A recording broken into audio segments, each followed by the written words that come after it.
Знаете ли, че е възможно да ви излезе положителен тест за наркотици, ако сте използвали прахче за грип или капки за нос?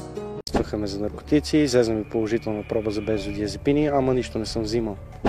За да се докаже това твърдение, репортерите решават да тестват какво ще се случи, ако се приеме широко разпространено прахче за грип и капки за нос. В аптека на произволен принцип взимаме медикаментите, а след това ги тестваме, за да разберем дали апаратът ще светне в червено или митът ще бъде разбит.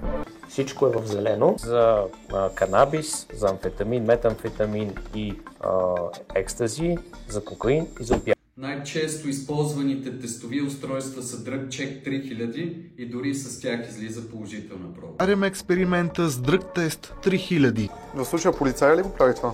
Да. 15 минути по-късно виждаме, че всички черти на теста са се появили. Любопитно е защо се получава този проблем. Според експерти, заради съдържанието на тези две вещества. Съдържат понякога ефедрин, понякога кодин, които позитивират различни тестове. Трябва да се провери след това с по-съвършен. Лошото е, че в някои от тези медикаменти се съдържа дори и фентанил. Все по-често виждаме фентанил в пробите, които пристигат при нас. Да, това е един от най-страшните наркотици в Америка. Определено най-страшен и тук.